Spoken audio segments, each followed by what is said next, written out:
Santapan Harian Kamis 31 Oktober 2024.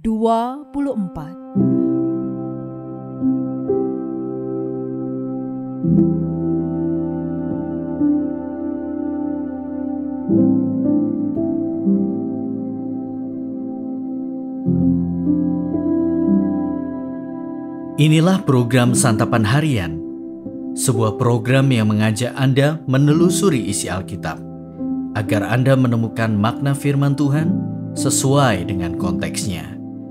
Santapan Harian tertuju bagi Anda yang ingin memiliki kehidupan rohani yang segar, kuat, dan sigap. Hari ini kita akan membaca Roma pasal 3 ayatnya yang ke-9 hingga ayatnya yang ke-20. Namun sebelumnya, mari kita berdoa. Firman-Mu menerangi langkah kami di tengah gelapnya dunia. Firman-Mu ada di dalam hidup kami. Berfirmanlah ya Allah bagi kami saat ini. Di dalam nama Yesus Kristus kami memohon. Amin. Roma 3 ayat 9-20. Jadi bagaimana? Apakah memang kita lebih baik? Sama sekali tidak. Sebab di atas telah kita tuduh, baik orang Yahudi maupun orang Yunani, bahwa mereka semua ada di bawah kuasa dosa. Seperti tertulis, tidak ada yang benar, seorang pun tidak. Tidak ada seorang pun yang berakal budi. Tidak ada seorang pun yang mencari Allah.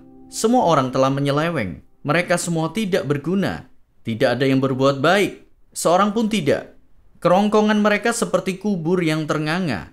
Lidah mereka merayu-rayu, bibir mereka mengandung bisa. Mulut mereka penuh dengan sumpah serapah. Kaki mereka cepat untuk menumpahkan darah. Keruntuhan dan kemalangan mereka tinggalkan di jalan mereka. Dan jalan damai tidak mereka kenal. Rasa takut kepada Allah tidak ada pada mereka. Namun kita tahu bahwa segala sesuatu yang tercantum dalam Taurat ditujukan kepada mereka yang hidup di bawah hukum Taurat, supaya tersumbat setiap mulut dan supaya seluruh dunia berada di bawah penghakiman Allah. Sebab tidak seorang pun yang dapat dibenarkan di hadapan Allah karena melakukan hukum Taurat, karena justru oleh hukum Taurat orang mengenal dosa.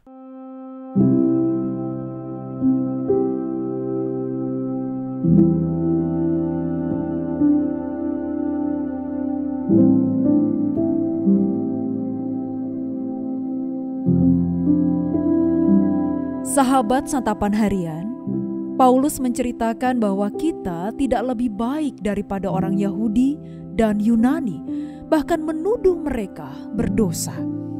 Paulus mengingatkan, ketika kita melawan Allah, kita sudah berada di dalam kuasa dosa. Paulus menggambarkan kondisi orang yang berada di bawah kuasa dosa sebagai berikut. Tidak ada yang benar, tidak ada yang berakal budi, tidak ada yang mencari Allah. Semuanya menyeleweng dan tidak berguna.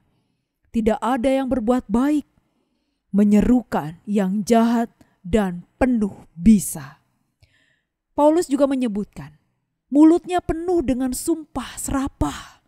Kaki mereka cepat untuk menumpahkan darah. Tidak ada jalan damai. Dan rasa takut kepada Allah tidak ada. Melalui gambaran Paulus tersebut, ada 3 hal yang dapat kita pelajari sehubungan dengan ketidaktaatan kepada Tuhan dalam teks bacaan hari ini. Pertama, jika kita tidak taat kepada Tuhan, hasilnya menjadi tidak baik bagi hidup kita. Akal budi yang sudah Tuhan berikan bagi kita semestinya kita pakai untuk memikirkan hal yang baik. Namun, kita seringkali gagal melihat kebaikan Allah dalam hidup kita setiap hari. Jadi, kita perlu menyadari bahwa tanpa Tuhan diri kita tidak berguna. Kedua, ketika pikiran kita tidak baik, maka kata-kata yang keluar dari mulut kita pun jahat, penuh bisa. Kata-kata jahat itu sifatnya merusak, bahkan bisa membunuh karakter orang lain. Ketiga, pikiran dan kata-kata yang jahat membuahkan perilaku yang jahat, bahkan tidak segan untuk menindas dan membunuh. Ketika hidup kita ada di bawah kekuasaan dosa, kita tidak pernah merasakan damai sejahtera dari Allah. Seberapa besar dosa yang telah kita lakukan? Apakah dosa kita sangat besar sehingga kita tidak bisa diampuni? Mari kita datang bersujud di hadapan-Nya dan mengakui semua dosa yang kita perbuat, sebab Tuhan Yesus berkenan mengampuni. Ingatlah, salah seorang penjahat yang disalibkan di sebelah Yesus. Ketika dia mengakui kesalahan dan dosa-dosanya, dia beroleh pengampunan. Sudahkah kita mengakui semua dosa yang pernah kita lakukan? Mari kita berbalik kepada Tuhan sehingga pikiran, perkataan, dan perilaku kita dipulihkan. Mari kita berdoa. Ya Allah, ingatkan kami akan kasih karunia-Mu yang tak berkesudahan. Tolong kami untuk rendah hati, mengakui segala dosa kami. Ampuni dan kasihanilah kami ya Allah. Di dalam cinta dan kasih Putra Tunggal-Mu, Yesus Kristus, kami bertelut. Amin.